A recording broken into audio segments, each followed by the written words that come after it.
This week, Millard West gets a new hall pass system. a recap of the Battle of Q Street. New teachers welcomed at West. A custodian gets the recognition he deserves. All this and more on the MWHS Wildcat News. Welcome back, Wildcats. I'm Anna Griffin. And I'm Logan Mosley. As Millard West starts up the school year, so does a new e-hall pass system, allowing security to keep tabs on all students. Staff reporters Quinn Burton, Carly Bailey, and Trey Jockins have more. Start of the 2022-2023 school year, numerous new changes have been made at Millard West to the benefit of both staff and students. However, the most talked about modification is the e-hall pass, which allows students to create passes to go to the bathroom, counseling office, or make appointments with teachers.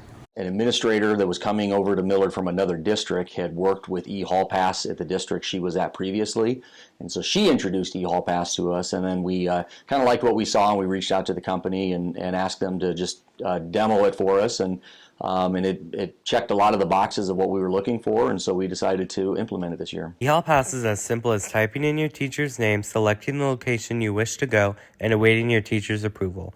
However, in spite of how easy it may seem, e-hall pass also has its complications. Well, having to put the teacher's name in and then the destination you're going to is kind of tricky, and finding which bathroom is the correct bathroom on your floor is a little hard because I've requested the wrong one many times. E-hall pass has created an efficient way for security to detect if students are congregating in the halls.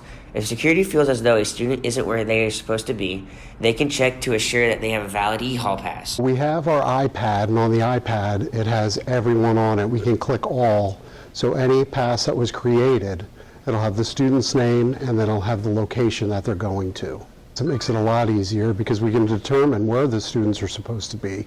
So you're not seeing a lot of students hang out in the bathrooms. As these students and staff members begin to settle into the new school year, they continue to adapt to both the benefits and complications that e-hall pass has to offer. This has been Quinn Burton, Carly Bailey, and Trey Jockins for the MWHS Wildcat News. Last week, the Millard West varsity football team took on the Millard South Patriots in the annual Battle of Q Street.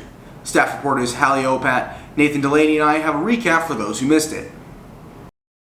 On August 26th, the Millard West varsity football team took on their most hated rival from down the street, the Millard South Patriots. Millard West came into the game as the heavy underdog, as the past 2 years the team has lost by a combined score of 77-19 and having a 5-13 record. Both teams started off with a 3-and-out, but after a bobbled snap setting the Patriots up with great field position and the Wildcat offense once again stalling out, the Patriots took an early 14-0 lead with 2:52 in the first quarter. Then, freshman quarterback Will Anderson came in relief for junior quarterback Brody Peterson and threw a dart to junior wideout Jackson Williams for a 69-yard touchdown, putting the Cats within 7. It was different because, last year I feel like we gave up halfway through the game, and this year, we really tried to fight the whole game. I feel like playing against an opponent like that really, starts to get you going. And when there's a better opponent, you feel like you have to play better.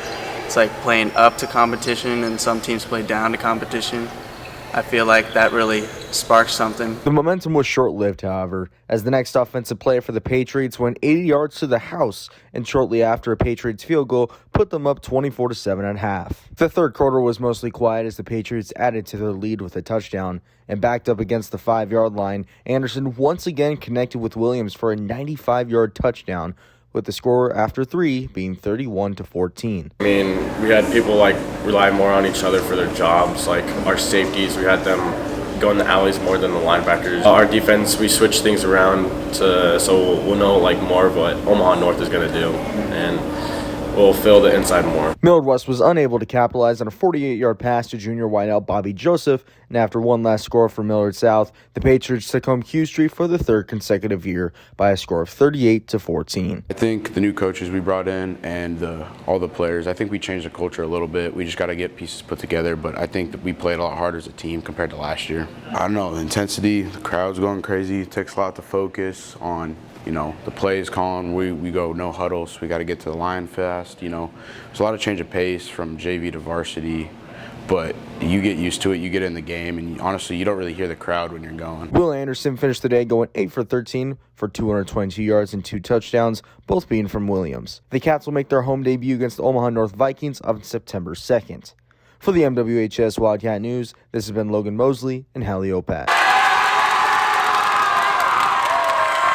The Wildcats will take on the Omaha North Vikings tonight at 7 p.m. at Buell Stadium. The theme is whiteout. If you can't make it to the game, go to the Millard West Drive page where me and Nathan will be on the call. Every year, new teachers join our staff here at Millard West. Here to welcome them are staff reporters Michael Bartholomew, Reese Straley, and Braden Stevie. With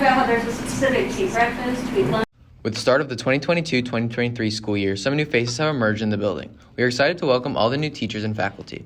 The new faces include Savannah Stanford, Shelby Greener, Parker Lowe, Deborah Buchholz, Shaw Sturgill, Stephanie Jurgens, Nicole Schwalbach, Madeline SOSSI-JONES, Rachel Bartak, and Sam Ballard. Many teachers are already veterans in the education field. Sam Ballard is returning to West not as a teacher anymore, but as a new 10th grade administrator. I had been a teacher here at Millard West for 6 years, and there were fond memories of me just walking those hallways and having so much pride in this building with the different programs, the academics, the relationships I formed with students and teachers. And so that was truly the reason why I wanted to come back. It felt like family. It still feels like family.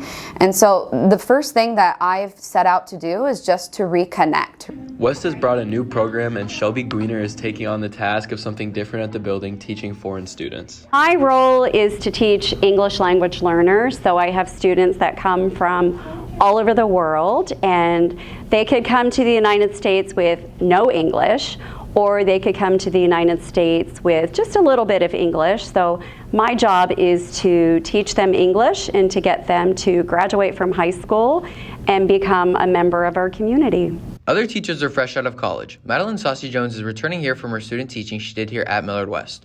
She is the new Spanish 1 and Spanish 2 teacher in the building. I love it here. Like I said, I love the block schedule. I love the kids. We have some of the best kids out of the Millard schools right now, and I'm really enjoying it. We wish the teachers the best in their future endeavors here at Millard West. This has been Reese Straley, Braden Stevie, And Michael Bartholomew for the MWHS Wildcat News. Every year, one custodian is named the Custodian of the Year for Millard.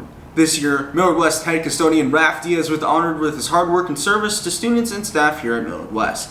Staff reporters Paige Hightower, Leia Pinkney, and Winnie Neal have the story. Over the summer, head custodian Rafael Diaz received his Custodian of the Year award. After a year of trends promoting vandalism, custodians all around had to step it up. That is exactly what Raf did.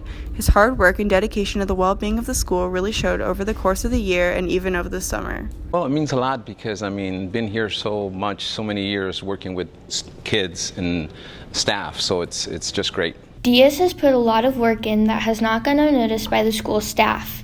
Many teachers in the art department and skilled and technical science appreciate him and how they can always count on him to help when they need it. Raf is super important to the school, so he is super great at managing all the different custodians that work at Millard West, and he also makes sure that they are getting their jobs done. So in the case that we ever run into issues with something, he is the person that we're able to contact, and he'll make sure that things get done either that day or within the next few minutes. He has helped myself and the rest of the art department in making sure that our classrooms stay really clean, so we try to encourage our students to clean up after themselves to help out our custodial team. But he and his team do an amazing job making sure that we have all the supplies that we need for cleaning, that we have everything for ensuring that the space is going to be safe for all the students that come in. Not only do the staff recognize his importance, but his work ethic does not go unnoticed by other custodians. His colleagues have experienced firsthand how committed Diaz is and know how deserving he is for this award. He does deserve it because he do his best. He always on time, he gets his emails done on time.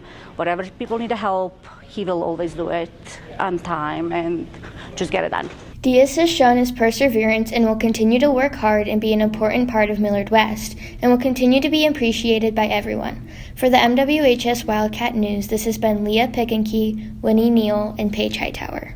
That's all for this week, Wildcats. Don't forget to follow us on social media and check out The Catalyst for more stories. For the MWHS Wildcat News, this has been Logan Mosley and Anna Griffin. signing off. We'll see you next time, Wildcats.